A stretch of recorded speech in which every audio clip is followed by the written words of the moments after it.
Have you ever wondered why only one of the 7 deadly sins is an animal? Me neither. Not until I got so drunk I woke up in an alley. I wouldn't have woken even then had a rat not nibbled my ankle, bitten into my flesh with needle-sharp teeth, cutting right down to the bone. The crunch dragged me out of a tequila-induced coma. "Get off me, you little bastard!" I kicked out at the verminous excrescence. It turned on clattering claws, vanishing into the dawn shadows. It was then I noticed the thing. I thought at first it was another rat. They were everywhere in my addled, raddled head. The thing was beige and hairy, draped over a crate at the top of a pile of boxes. Limp and lifeless, or so I thought. God, I must have still been drunk because I poked it. And the first rule is, don't poke the bear, or whatever it was. I jumped back in shock when it opened its eyes that were lifeless. Not one orbic identifier. No iris, no pupil, no nothing. Black and soulless and staring at me. And then the thing moved, seemed to double in size, stretched its limbs and flicked out its claws, long steels with curved ends.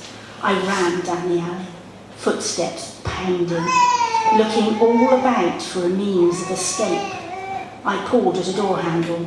Mercifully, it creaked open and I bounded up the staircase behind. The fire hinge pulled the door back into its hole with a safe-sounding clang. I just reached the top step when I heard a creak. No need to look over my shoulder because I knew. I heard the pattering, the clattering on the concrete. My hand slipped in my own sweat on the door. There was no lock, so I ran like the devil's own hounds were at my heels, and not some shapeless beast, a beanbag with claws. In the corridor, every damn door was locked. My final hope was the door at the end, a door with a window. It had to be another staircase. Thankfully, it was. Up I went, my heart trying to burn its way through my chest wall. Hot tequila fumes flamed their way up my throat as I stumbled along. I found another corridor, green-painted walls, yet more doors. First door opened, in I went. A stockroom full of shelf stacks. Distant clicks amplified in my ears as I climbed the shelves by the far wall. Turning awkwardly in the small space, I wriggled right to the back, filling the void with me, and then I shut myself down. Not a twitch, not a flicker, not one discernible breath. To all but the canny observer, I was a dummy stored on a shelf. Oh, the dread sound of a door opening, the door to the stairs. Danger once removed.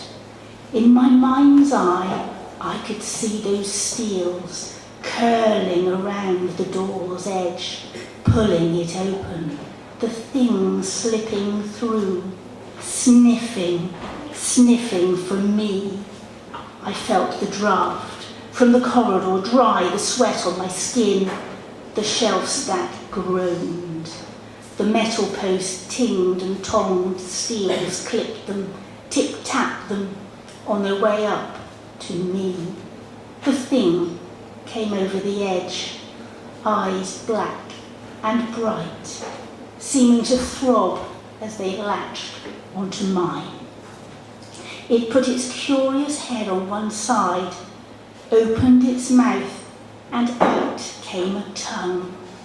It was the weirdest tongue I've ever seen, purplish grey, thin and long. It slipped over my shoulder with a light, ghastly pressure, snaked down my back and around to the other side. The shock as it tickled my throat was immense. Dry, not wet as I had thought it would be, not sandpaper dry, more fleshily soft. Moments became a lifetime as the tongue pressed, tightened, squeezed my neck. Fear trickled down my back as those eternally black eyes stared into me. "Joel, look up there, look at that thing, what the hell is that?"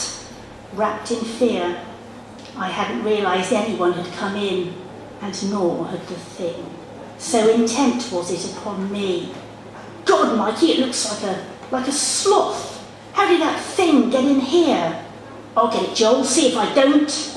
Mikey hit the shelf stack hard and must have struck the thing, the sloth, the man named Joel had called it, because it turned its head and I felt the pressure of its tongue slacken as it reeled back into its mouth. "Hit it, Mikey, hit it hard. Don't let it get away." I heard a squelch and the sound of something metallic striking concrete. "You got it, Mikey, you got it." I had to be sure and wriggled forwards. The shelf stack tipped with me and down we both came, crashing into the storeroom floor amidst a storm of falling boxes and packets. It took a moment for the chaos to clear. I looked at the men standing back by the wall and they looked at me, and then we both looked at the void in the blood on the floor. "It's gone, Joel," cried Mikey. "It got away." "It'll be angry," I said to them. "You tried to kill it. I only woke it, and it came after me." Thank you.